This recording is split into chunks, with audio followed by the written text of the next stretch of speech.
Hello friends, welcome back to my kitchen. Do you ever buy a rotisserie chicken from the market, have a meal, and then think, what in the heck am I going to do with all this leftover chicken? Well, today I thought the same thing, and what I decided to do is I'm going to make chicken pot pie with some of the meat from this chicken. I've shredded off about 4 cups of chicken, dark and white meat both, and I still have quite a bit of meat on the bone here. I didn't use the wings. What I'm going to do with this chicken carcass is I'm going to put it in a pot with water and make some lovely bone broth with it. I use a lot of chicken bone broth in my cooking. So let's get the rest of our ingredients ready for our pot pie and we'll get started. All right, we have all our ingredients assembled here. Everything looks so good. We have some cooked chicken. 4 cups. This is into kind of bite-sized pieces. Then we've got for your vegetables, we've got about a 1/2 cup of finely chopped carrots, about 3/4 of a cup of finely chopped onion, and I would actually put more onion than this, but I'm also going to be adding these little pearl onions that I happen to have left over. But if you don't have the pearl onions, don't worry, it's totally optional. You can just chop a big onion and use even more than I have here. And I've got some hearts of celery chopped up here. I've got about, just to thicken the gravy, I like to use Wonder flour. This is a quick mixing flour. It doesn't tend to clump. It's a little more expensive than regular baking flour, but I like to use it. So I've got about 5 tablespoons of flour. And to deglaze the pan, we're going to use, this is also an optional ingredient, a 1/2 cup of cognac. I bought this cognac here. You can use brandy or you can leave it out and you can just use chicken broth. We have 2 cups of chicken broth, and I'm going to put a little thyme for spice. And I love the flavor of thyme in my dishes. I love it in chicken, I love it in beef, so I always keep thyme on hand and use it in just about everything I cook. We've got about 8 cloves of garlic there chopped up. And I almost forgot, we're going to be using some tiny, sweet, frozen baby peas. Had to get these out of the freezer. I'm going to put them back in the freezer because they stay frozen and you just toss those in at the very end. So about a 1/2 cup or so of frozen baby peas. Another ingredient you're going to need is about 2/3 of a cup of heavy cream. Now, if you're watching your calories, you can certainly substitute whole milk or half and half. For the pie pans, now you could make these in individual little ramekins if you want, like this ramekin here, only smaller if you want to make, individual portions. But I'm going to use this regular pie dish and make one big pot pie. And if I have any leftover, which I think I may have some leftover, so I have a little extra dish here for my lunch. And I've got some leftover biscuits, so I can just have the pot pie fill in with some biscuits if I have extra. But we'll see how that goes. And you can use pie dough. You can make your own pie dough. I don't have time for that today. I went out to the market and got a few ingredients that I needed.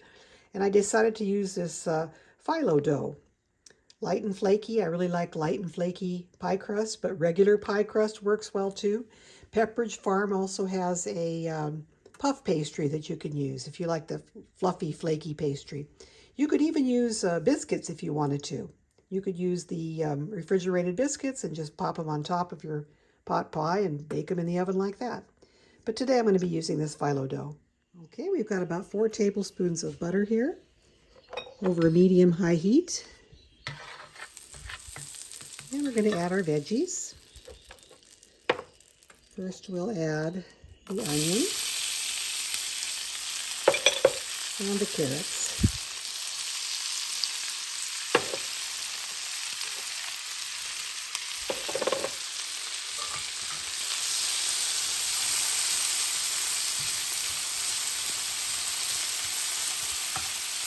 We're going to just sauteau these for a few minutes. Okay, our onion and carrots have been softening for a few minutes, and they look pretty nice. We're going to add the little bit of celery.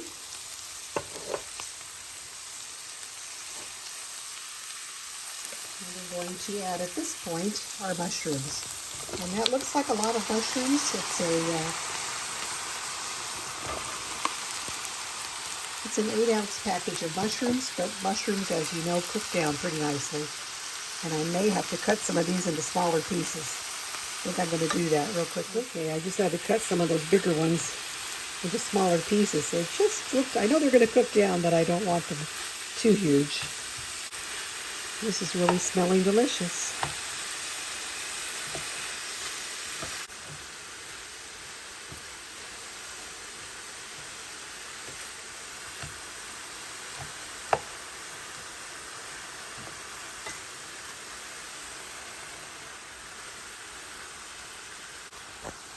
Next, we're going to add the garlic and the parsley.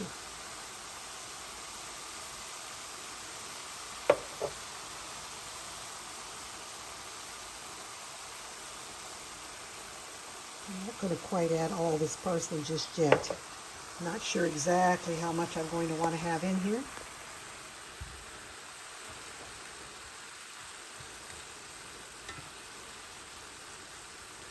You don't want to overcook garlic because it can get bitter. So we usually add it at the end of the veggie saute process. This is shaping up nicely. I think I will add a little bit more parsley because I like the color that it gives.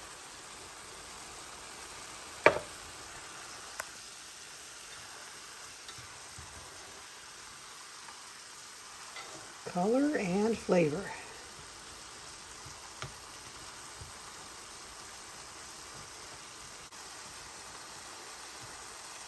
I think the mushrooms are giving up some of their water and they're shrinking and contributing a little more moisture to the dish.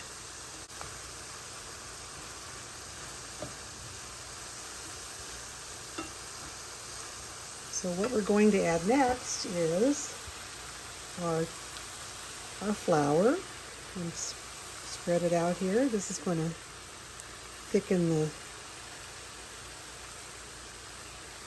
it's going to provide a thickening for the filling. And we don't want to have kind of that raw flour taste, so we do want to cook this flour a little bit before we add the liquids in here. Kind of brown it a little bit, get rid of that raw flour taste.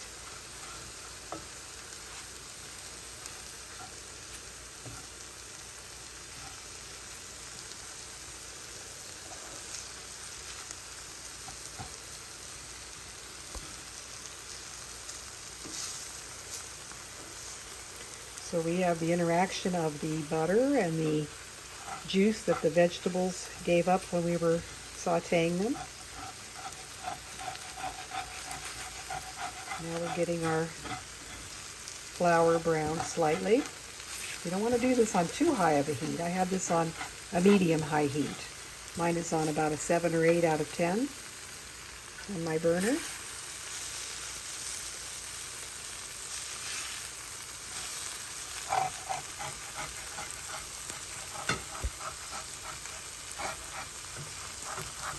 Okay, so our flour looks like it's browned pretty nicely, most of it.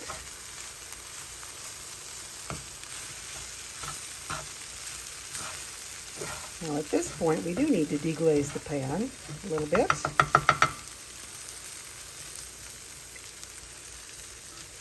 So we're going to use our cognac or chicken broth.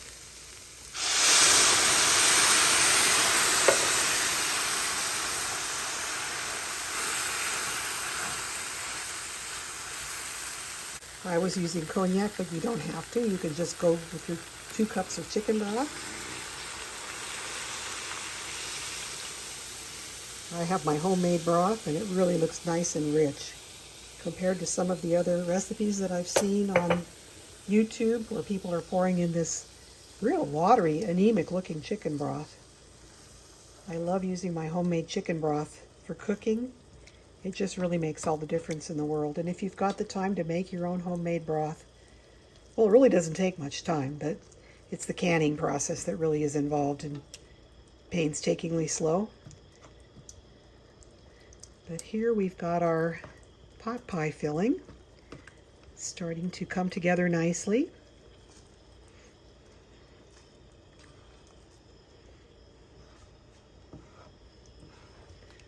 starting to thicken.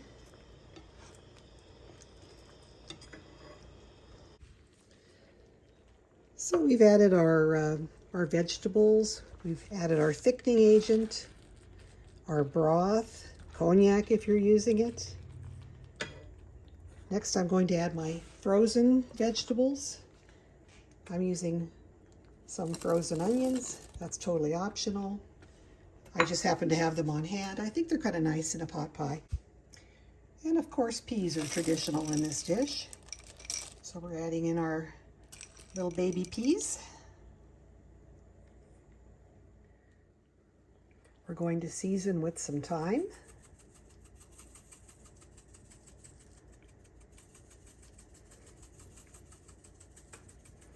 About a teaspoon of thyme.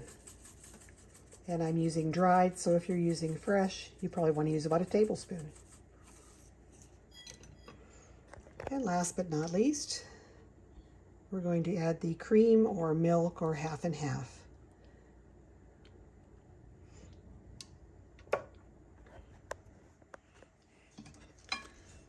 Okay. Now you may be wondering, what are we missing in this pot pie filling? Why, we're missing the chicken. Yeah, that's the last thing that goes in. Our chicken is totally cooked already, so we'll be adding that at the end here.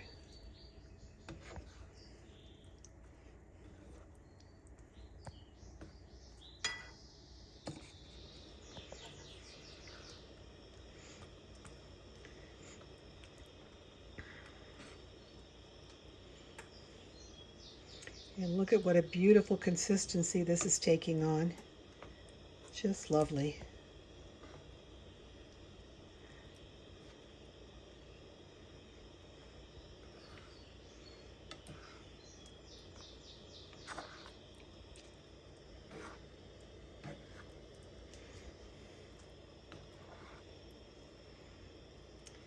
Beautiful, beautiful. And it doesn't take all that much effort to throw this together.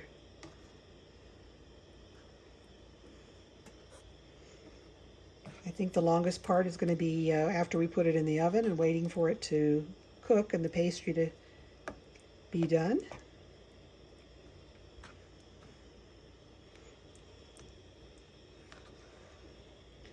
I think this looks really awesome.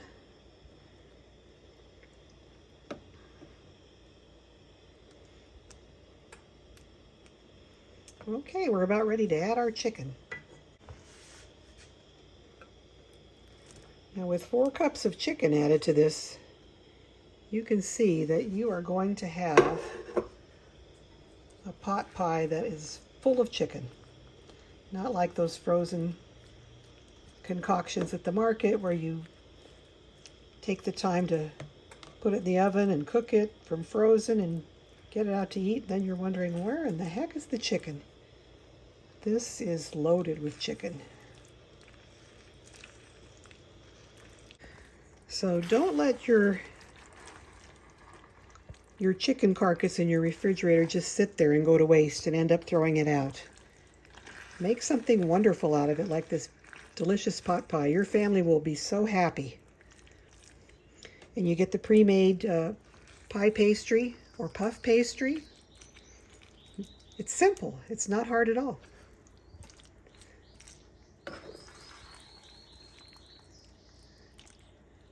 It's nice and thick. Okay, let's get it ready to go into the oven. We're going to get our pie crust ready to go and get it filled. Our phyllo dough comes frozen. I got 2 packages like this, and all you do, you let it thaw out, and it's sheets, very flaky sheets here. So there is part of the sheet. I took about 2/3 of the sheet to use for the bottom of my pie. I put it in my pie pan. I sprayed my pie pan with some pan baking made with flour for perfect release. We'll see. That usually works pretty nicely. So it's sort of odd looking right now because we've got a square or rectangular crust here in a round dish. We're going to put our filling in here. Then we're going to put a little more dough on the top, and it'll be ready to put into the oven. So I am just going to ladle this right into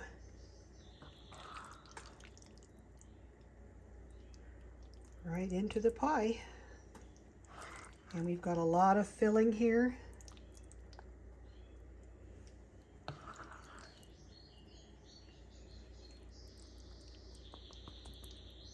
Big hunks of chicken.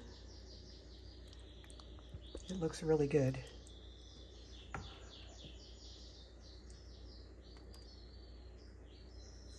Okay, well, I've got that about as full as I can get it.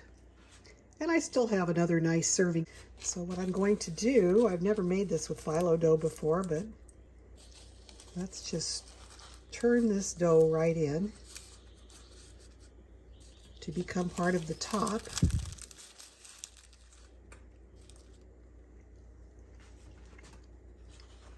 You don't want to leave this sit too long because it was in the frozen state and it holds its shape much better when it's cold. So now that it's out and got a hot filling in it, you really need to get it fixed up here pretty quickly. And we're going to put a couple layers on the top. Let's see, how will I do this? I'm just going to lay this directly over the top. It's kind of hard to do it with one hand.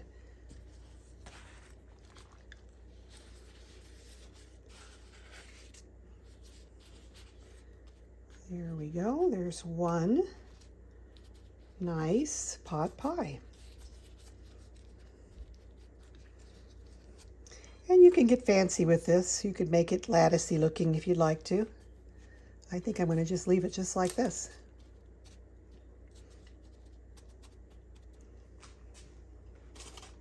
And I took my leftover phyllo dough and my leftover filling and I made a smaller little pot pie.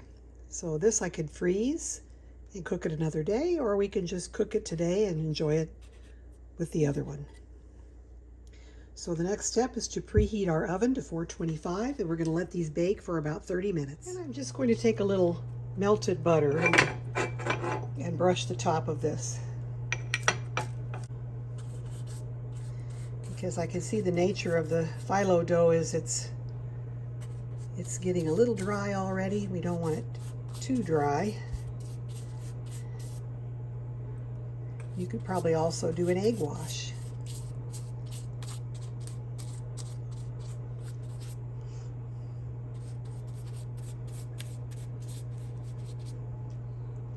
Yeah, I think this'll do the trick.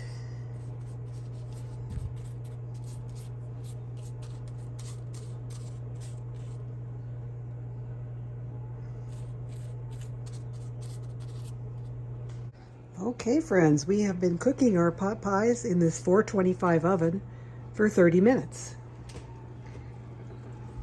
And this is the finished product. How is that for gorgeous? Absolutely delicious. There's the littler one. Boy, they both look good. So we're going to take these out and let them cool for a little bit before we enjoy them for dinner. They just look absolutely divine. I like the little touch of the parsley on top. It looks really good. Oh wow, friends, doesn't that look fantastic? That is so beautiful. And I just sort of slopped it together. I didn't do anything fancy. I just threw the top on there and sprinkled a little bit of parsley. And we even have the little bitty extra pie there. I'll probably give that one to my son. So there you have it. We'll come back as we're dishing it up for dinner. I'm going to let it cool for about 20 minutes or so before we eat. Okay, here comes the taste test. My husband is getting ready to give it the old fork test here.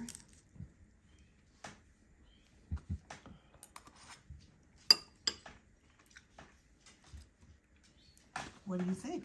That's 2 thumbs up. Is the pastry good with the puff pastry, or do you like it better with regular pie dough? I'll have to reserve my answer. I think I like it better with a little heavier dough.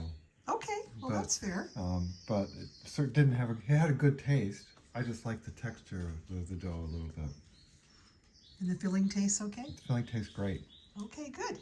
Well, it's a success. I hope you enjoyed this video. Please subscribe, give me a thumbs up, and we'll talk to you all again next time. Bye.